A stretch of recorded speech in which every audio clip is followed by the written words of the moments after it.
Lots of new faces, lots that I know as well, which is great. Okay. The objectives of today, yes, as John said, we're going to identify and discuss my role as a CNP and King's role as a CNS2 Paeds.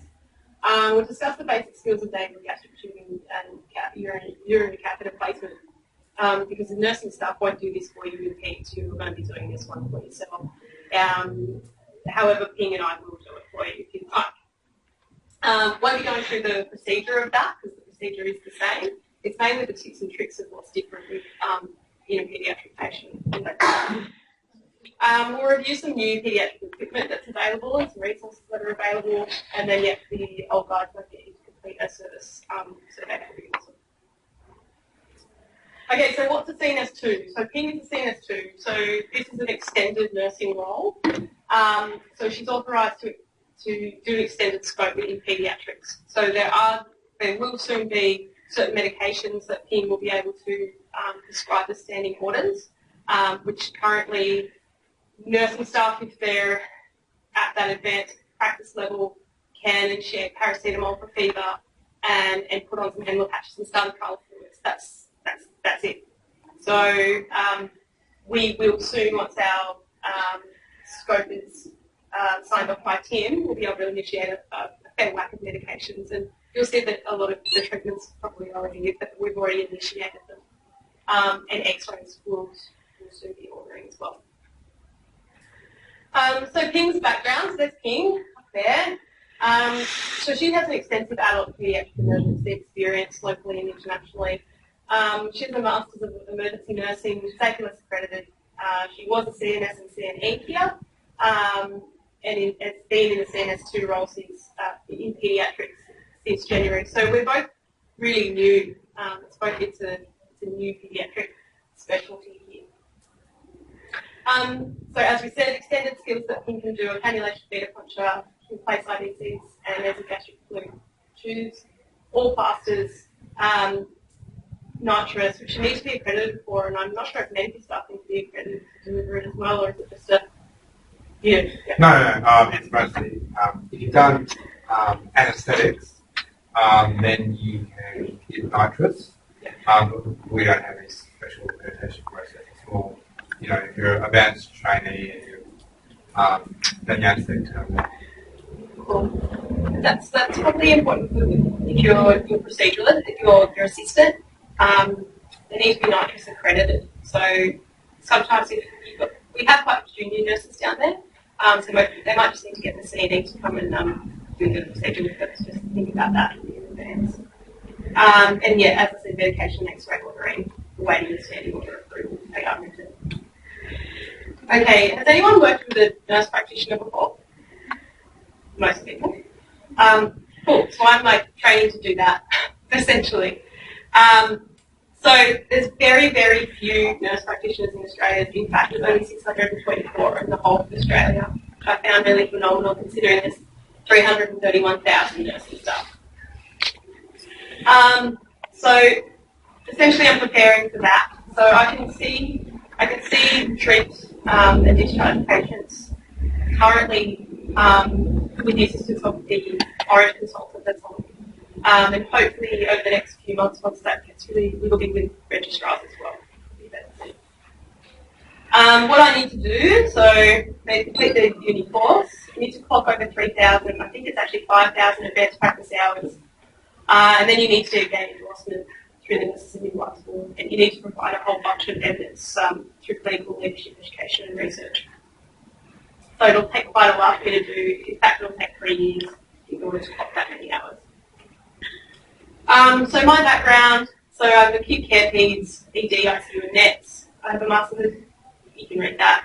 And then my extended skills, I'm the same as King, however I can suture, glue, foreign body removal, pulled elbow reduction. So if you really want to practice your pulled elbows, let me know at the beginning of the shift, because I'll just reduce them when they come in. So let me know and I'll save them for you. And as I said, see and treat with the consultant. So we cover the week, afternoon shifts. So King and I will cover Monday through Sunday, afternoon shifts, so we'll be available to you then. I do one non-clinical, that's my shift today, and that's random, that's no day, and Ping will do a morning shift every now and again. But pretty much we're here in that, peak volume patients, so we are available. So how we can help you is we can initiate treatments. As John said, we can provide guidance and support in patient care and provision of Paeds procedures. And we can tell you where things are and give you the resources. We know what's down there. It can be a little bit confusing when you go down there, so we can point you in the right direction.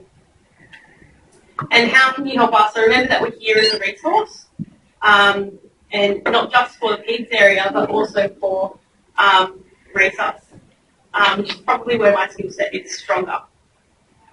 Use our skills when we're available. Teachers, we're very keen to broaden our knowledge of Paeds.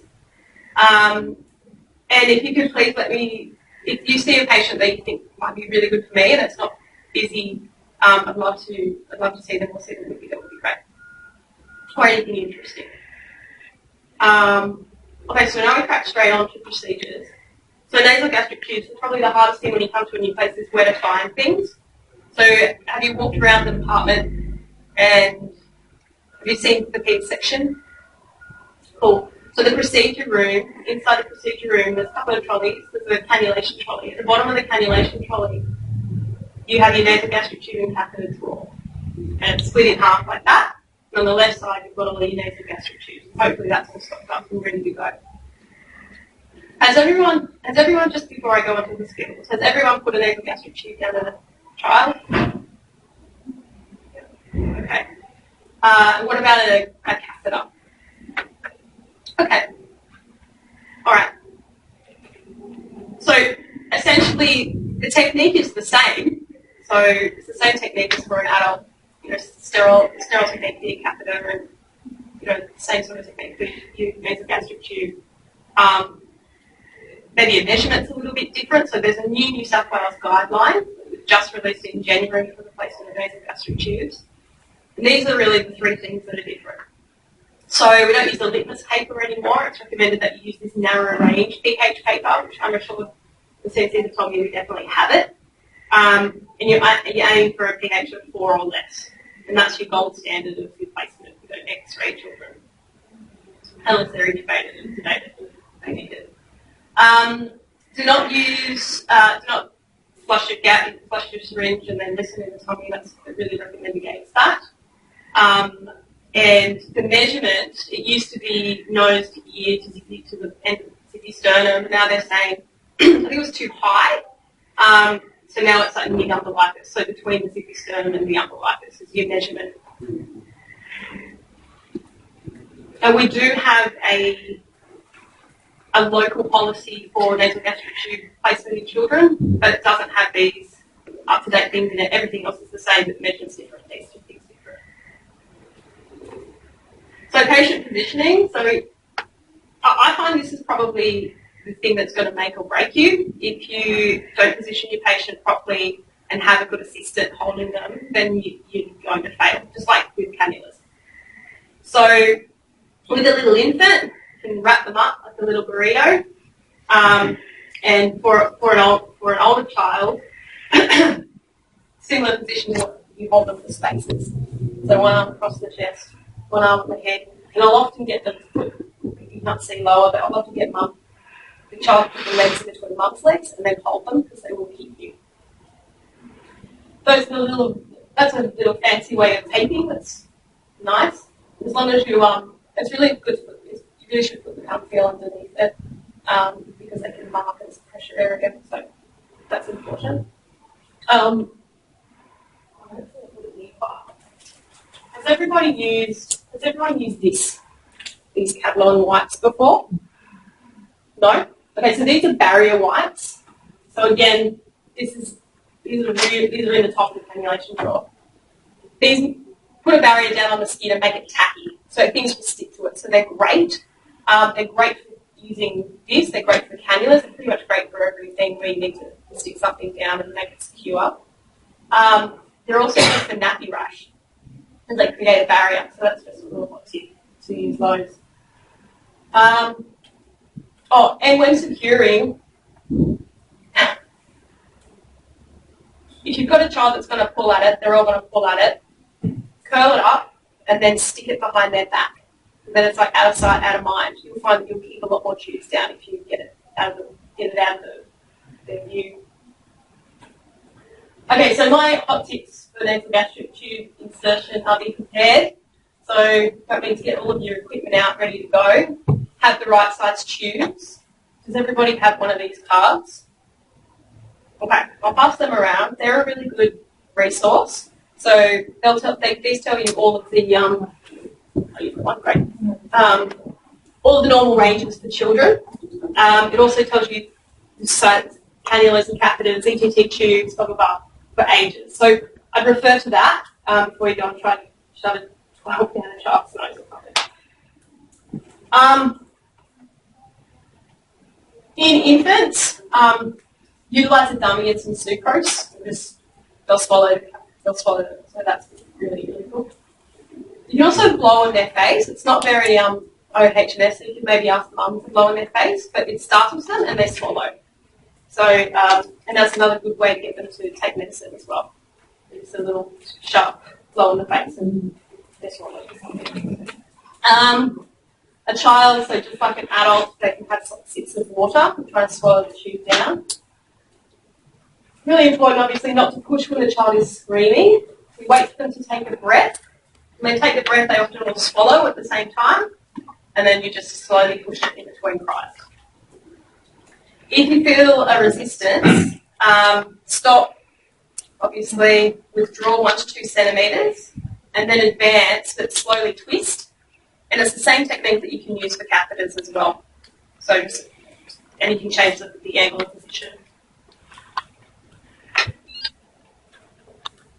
Okay, onto catheters. So, yep, same draw, but on the right-hand side. Do you want to just pause there for a second? Yep. Any questions about any of these?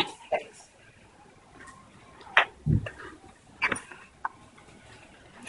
I think if the child needs fluids, yeah. Do you want to talk to that about, IV versus NG? Yeah, sure. So, if the child is mildly or moderately dehydrated and you think you want to replace their fluids, it's recommended that nasogastric is your first point of call rather than IV. Now, that is, and the reasons for that are you can replace your electrolytes better than us giving them through. It's just much more tolerated. It's less invasive. Like the whole thing.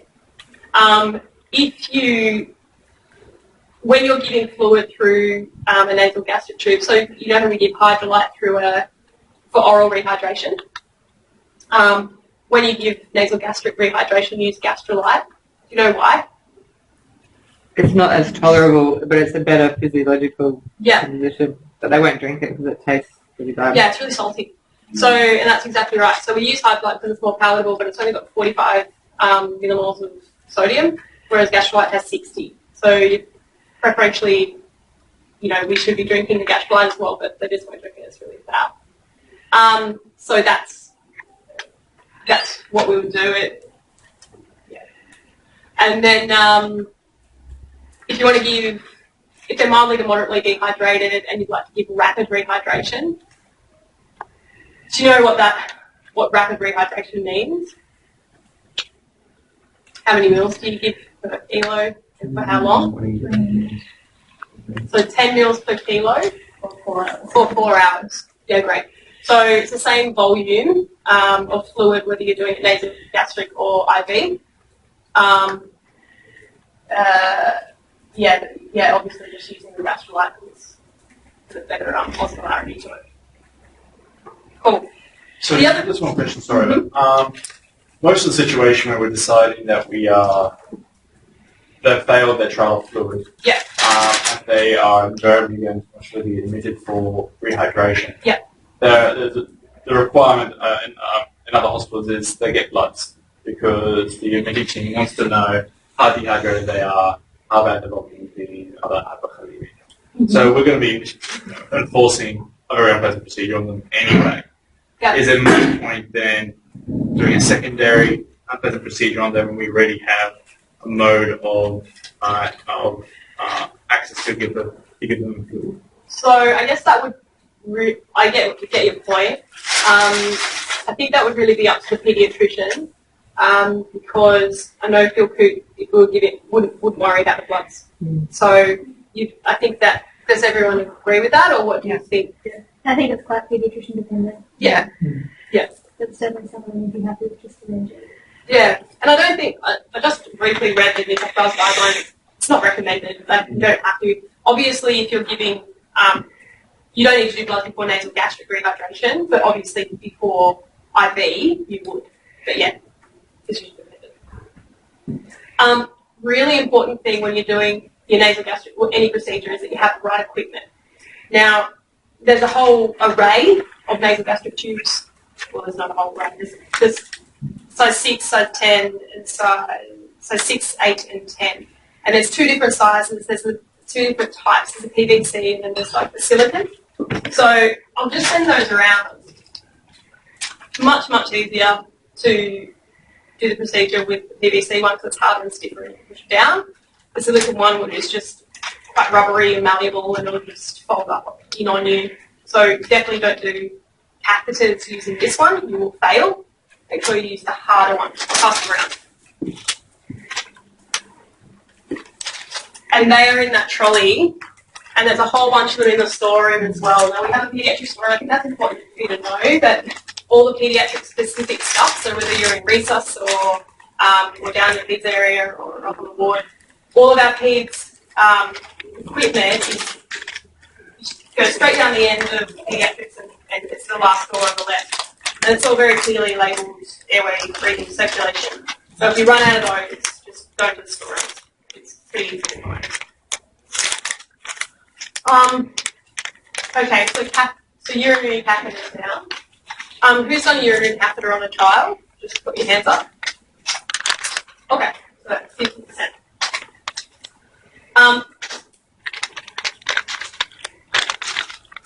So the same sterile procedure as with a adult. The challenge is, you don't have a lot of the problems that adults have, that they haven't given child that sort of stuff, they don't have a large prostate, that sort of thing. But they can be quite hard to see and they can be quite hard to perform. So in little girls, it can be very difficult to identify where the urethra is. They can have diffuse labia, ambiguous genitalia and hypostasis, etc. So those are challenges that are already set, and then you've also got the obvious ones such as smaller anatomy, smaller specific equipment, which I'll show you. And a suprapubic aspirate is the preferred method in less than 3 months. Has anyone performed a suprapubic aspirate? They're easier than catheters, I think. So that's the preferred method in less than 3 months, or in less than 2 years, where it's imperative to confirm a UTA in a symptomatic child and you've had multiple contaminated samples, then you might consider doing it, or should consider doing an SPA. Really important with urinary catheters that we place in ED, usually are in-out catheters. So we're doing it to get a urine sample. That's like 89% of the ones that we'll do here. To actually put in a Foley's catheter, we do have the appropriate size Foley's. They're in the Roslo and in the storeroom. You're really only doing that in like a resus when you've got an intubated patient that's, just a temporising measure before they go. Like it's not in-outs are the ones that you would generally do. So important in that you completely empty their bladder. So don't just take your sample and then, and it's difficult to do because you've got to hold them down for a little bit longer while you completely empty their bladder. The importance of that is it lessens their risk of infection. So the idea is if you've introduced any pathogens when you've gone in, if you completely empty their bladder, then you flush those pathogens out. And it lessens their chance of retention, like with an adult patient. So that's that. So with I don't know who's done PICU recently. With my understanding is now, even in PICU, they very rarely have urinary urinary catheters. Everyone's on bags to hold urine output. Has anyone done PICU recently? Have they really moved away from the urinary catheters, even in the ICU setting, or I don't know. When I was in ICU, they definitely still had them, but that was like 5 years ago. Yeah, because they had a virus experience, but we had a recent next transfer, and I was thinking that it'd be a good patient to put a urine catheter, and I was informed by one of our guys, I don't know who it was now, but recently was doing a PICU turn and said very rarely even PICU now do they leave them in, I guess, for infection risks and whatnot, but certainly when I did PICU they had them in, but I was just interested to see if that was, if I was misinformed that was the case, so in the end we did a pubic, but the reason why you recommend pubic in less than 3 months is just technical difficulties, is that the main reason? I think it just, well, yeah, I think it increases the risk of everything, but I think that because of the whole set, usually you're getting urine sample from a 3-month-old because they have fever, and you're trying to rule out a urinary source, and yes, it's quicker to do an SPA generally, I think, and it's the recommended for like a whole sepsis and blah blah blah that you just crack on and do an SPA. Really important before you do any sort of invasive urinary thing is that you do a bladder scan. So easy with your SPA because you're ultrasounding, you can see that there's fluid in the bladder. But nothing's more traumatic or horrible for you to perform try and do a catheter on a child and then get nothing back because you haven't scanned the bladder and it's empty.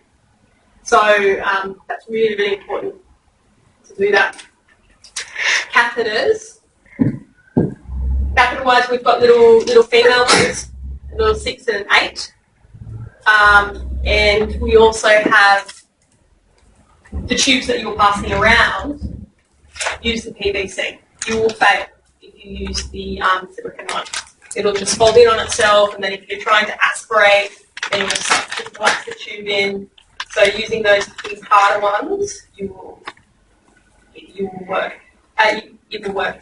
These little female ones, you can use them on like neonates, like male neonates, but I wouldn't use them past like 3 months.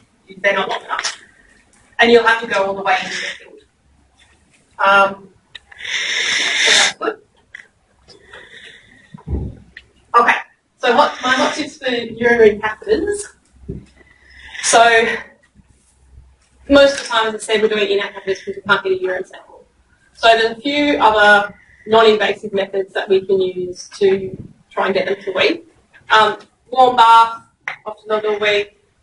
Making sure that they have a really good drink, hopefully if they can drink. And this tapping of the bladder. Has anyone tried just the tapping of the bladder? Did it work? No. No? Okay. Does anyone... 60% of the time, if you rub their lie back and tap on the bladder like 16 hertz, and 60% chance. Yeah. I find the younger they are, the more this works. I think that older kids, they've got a sense of shame, and they don't want you to, like when they're like 2 or 3, they start to like go, no, what are you doing? And naked and you're tapping on my bladder. But the younger they are, the more this works. So it's recommended. So the idea is give them a drink. You can have their nappy on, that's all cool. Give them a drink, and then 25 minutes later, don't really know why that time, but 25 minutes later, nappy off and just tap it, gently tapping on the bladder. And you can, when they're really little, you can just rub on the sacrum as well. I just asked one of the girls to try it out on a little one out there, and it worked. So I suppose it's just patient dependent and how responsive they are to it. Obviously, you want the parent to have some informed consent and to explain the procedure to them. It's pretty horrific. So as I said again, a lot of failure often occurs because of improper holding. So with a little baby, or up until like 3 or so, just legs fully out from leg will give you the best chance of success. Never undo a nappy until you have a urine jar in your hand and someone's ready to catch. It's quite often they'll wean as soon as the nappy comes off. And when you scan, like pre-scanning, just the gel on the tummy will often wean, and cleaning. And they'll wean the catheter out. You've probably all experienced that with an adult as well. So just be prepared pretty much all the time with that urinary, with a pop. Yeah, so be prepared and have the right equipment. So the stuff that I've showed you, use that. That's as good as we've got. Make the urethra wink, it'll get them to cough. So we're trying to open up the urethra, mainly in little girls. So if you use your catheter, has anyone done this? Just stroke the urethra and got it to just sort of wink at you? No? I seem like a weirdo. So move up your end of your catheter and there's a gastric tube. You quite often can see the vagina. You see the vagina opening, you know that we're above it. Just gently stroke above that, and often it will just wink at you. You know where you're going to go. Be patient and be gentle, obviously. You don't want to cause too much damage. You can gently push down on the bladder as well, just to move it and to empty it, obviously. For the little babies, please flush them after you put the claw hex on them because it can burn their skin. So just a little bit of water or saline, just to flush the antiseptic off them. And again, the same technique. So if you feel some resistance, stop, withdraw 1 to 2 centimetres, re-advance. If it's a little boy, you can go in between that, change your angle between your 45 and 90 degree, and just get through the opening. So, and a little twist. And really important to scan the bladder before any sort of catheterizations. Okay, so we don't have much left now. We're just going to talk about resources. So, I don't know if you guys, Sarah, have you seen any of the new, like the Burns box and the ENT box? That's all right.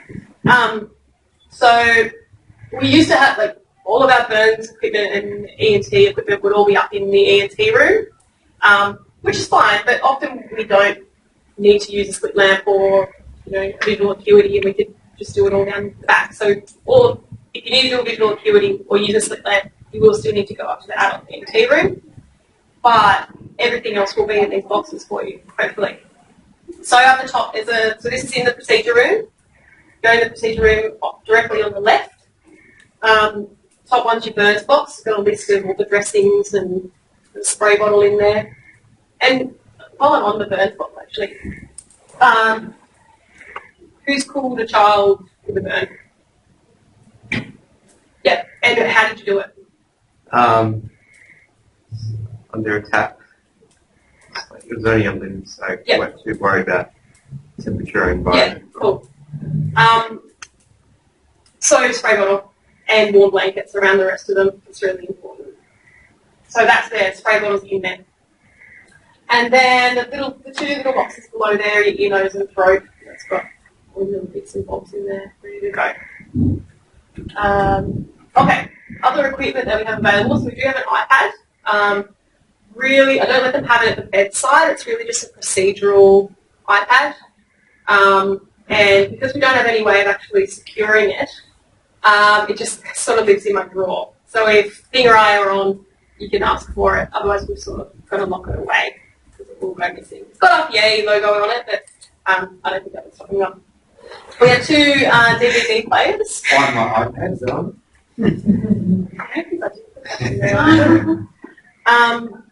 We've got 2 DVD players. Often they're just floating around. We don't seem to have the security with those ones like we do with iPad. So they're really good for, so say you've got a kid, you can't see the C-spine, you've got to lay them flat, put them up at 20 degrees, whatever. Really, really difficult to keep them still, as you well know. DVD just sitting next to them. It seems to keep them nice and still sitting on their chest so they can watch it. Okay, hypoglycemic grab packs. So if you've got a kid, what do you bring on you?